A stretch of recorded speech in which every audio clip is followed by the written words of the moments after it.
Google, Uber, Airbnb.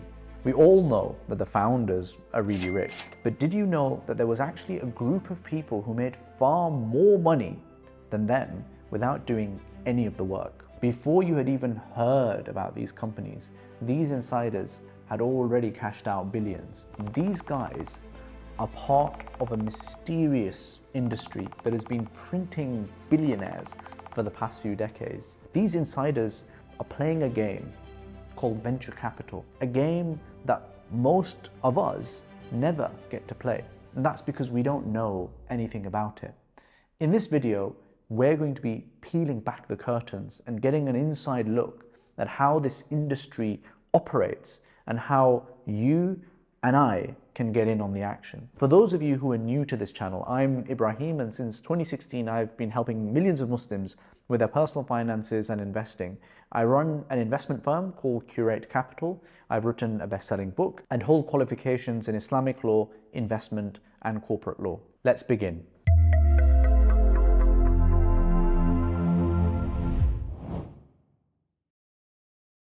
So what is venture capital? It's when someone invests in a tiny, unproven company, hoping it becomes the next big thing. And in 1998, Google was just two students working out of a small student room. An early tech entrepreneur named Andy Bechtolsheim believed in their idea so much that he wrote them a check for $100,000. And this was even before the company was officially set up. That one investment turned into hundreds of millions of dollars and then eventually billions of dollars. That's venture capital, backing bold ideas early before anyone else sees the potential. At its core, venture is about one thing: getting in early. Venture capitalists invest in startups when they're still raw, they're just an idea. Today, Google is a verb that we all do. Back then, it wasn't even a company. But you know the craziest thing about venture capital? It isn't actually the crazy returns that are possible when things go right. It's the fact that as a venture capitalist, you are actively looking to invest in companies that fail. Why on earth would someone be actively looking to invest in companies that fail? And how is this part of a rational investment strategy? Well, you see, it all comes down to the economic incentives at play in the industry. Venture capitalists don't usually use their own money.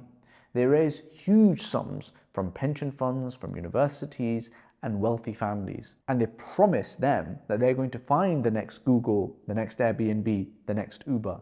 And in return, they charge fees. They take 2% of the fund every year just for managing it, and 20% of the profits if things work out. So let's give you an example. We've got a $50 million fund. We've got $1 million in annual fees, 2%. Now, as a fund manager, you are going to be looking to invest in about 25 companies, all at $2 million each. 10 of those companies are probably going to die. 10 of those companies are probably going to return about 2x. 3 of those companies are probably going to return 6x. And then if you're very lucky, then 2 of those companies will probably return you something like 20x. Now, if you look at the maths, the key number there, £0 plus 40 million plus 24 million plus 80 million equals 144 million. The key number there is that 80 million. That is actually what is going to really move the needle. And sometimes venture capitalists, they can actually, instead of having a 20x return, they can have a 100x return. Sometimes they can even have a 6,000x return.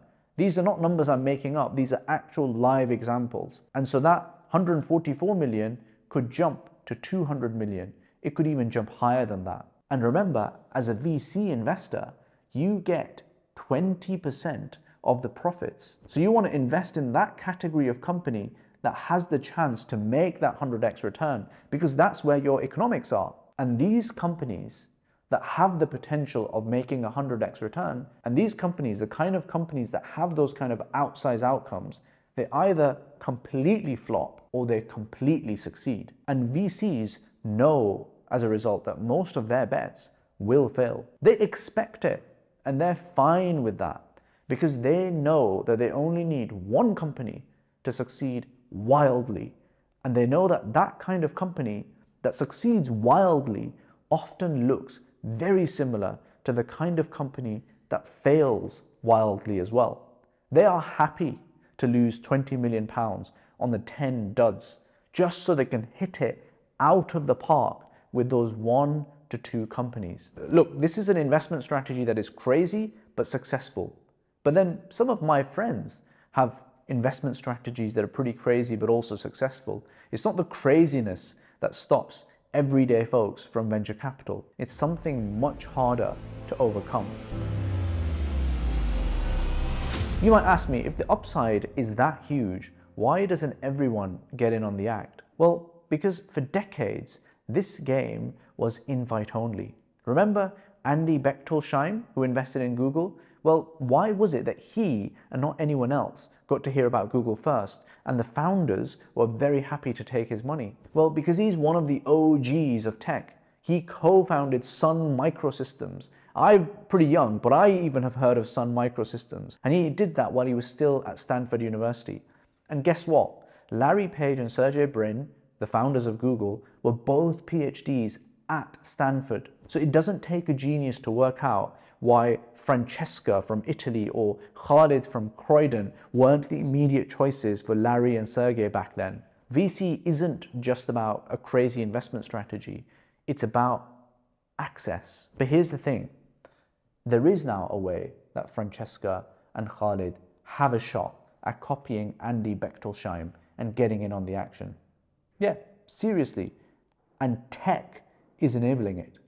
Funnily enough, the tech that Andy Bechtolsheim and Larry and Sergey enabled for all of us.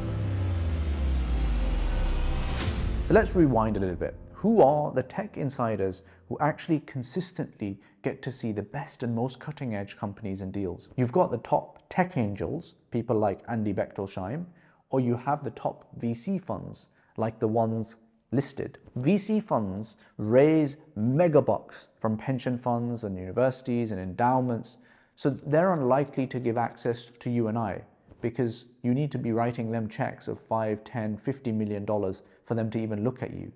But angel investors, they actually like to bring along people with them when they invest, because it makes their ticket a little bit larger and therefore founders take them more seriously. However, historically, angels couldn't do that, because for each new investor added into the mix, the legals would get more and more complicated. Imagine, rather than one person having to sign 3 different documents, now you might have 100 people having to sign those same 3 documents. It becomes an order of magnitude more complicated. So the only angels that really would get a look in would be people like Andy Bechtolsheim, because they could write a larger check of $100,000 for fun. But then along came platforms like Republic, like Seedrs, like Crowdcube, where for the first time through technology, you could combine hundreds of tickets into one single entry into the legal docs. The platform would collect all of the money from hundreds of investors and then wire it in one payment to the startup. Now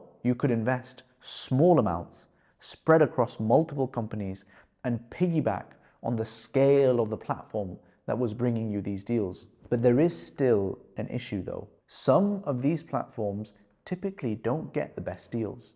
They get the scraps that have been left over after the VCs have had their fill and picked the best startups. And with so many startups raising, and many of them unfortunately being completely rubbish, the average Joe that now does have access to these startups through the platforms that I've mentioned, unfortunately they don't have any idea what to invest in.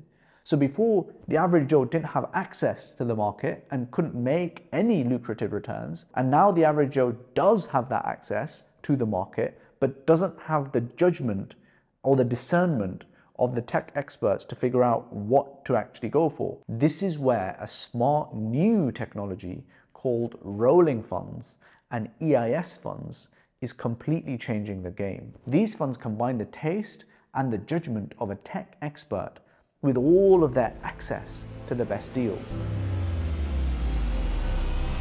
If you happen to be deep into tech and you're working in the C-suites of some iconic technology company in the world, chances are, frankly, you don't need access because the best founders are actually coming to you. But if you're not in that tiny group of people, the reality is your day job doesn't involve interacting with cutting-edge tech founders. So what do the savviest venture capital investors do in the world? The Harvards and the Stanfords and the pension funds of the world, what do? Well, they back the fund managers whose day job it is to hunt out the best deals, who are from that tiny tech bubble. These endowments and pension funds, they don't try and pick the next Google on their own. No, they task the tech insiders, the fund managers, with that job instead. So what about these rolling funds and these EIS funds then? Well, rolling funds and EIS funds are a smart new fund structure that allows everyday investors to invest a little bit and regularly. So for the first time, smaller investors actually get a proper seat at the table alongside all of the other VC funds out there backed by pension funds and endowments. The average Joe for the first time doesn't have to stress about picking winners. That's the fund manager's job, and they're much more likely to achieve that as well because they've got better access. Now, the average Joe doesn't have to stress about diversifying their bets and thinking about portfolio construction. That's all taken care of as part of this rolling fund or this EIS fund. You can find a whole bunch of excellent rolling funds on AngelList and a whole range of EIS funds available on Wealth Club's website. All this sounds great, but for Muslims, there is one final twist in the tale. Many VC funds will not be Sharia compliant for Muslim investors. If you're someone who cares not just about the returns, but also about investing in a way that aligns with your values, with your faith, then alhamdulillah, there are actually now some halal VC options there as well. Out in Southeast Asia, there is a firm called Ethis. In the Middle East, there are a number of angel syndicates such as Falak, Saudi Angels, Riyadh Angels, and others. And in America, you've got people like Alif who are doing some excellent work. And then there's our own Curate EIS fund. We're based in the UK, but we invest globally. It's Sharia compliant, we're FCA authorized, and it gives you the kind of access, the kind of opportunities that used to be reserved for the very few. Alhamdulillah, we've backed 100 plus startups very early, typically before these startups become cool, before they become headlines. And every quarter we open up for new investors who want to be part of the future. This isn't financial advice, but it is a nudge to us Muslim investors to stop watching these tech revolutions take place from the sidelines and instead to start learning how the game is really played and for us to get onto the pitch. Until next time, Assalamu alaikum.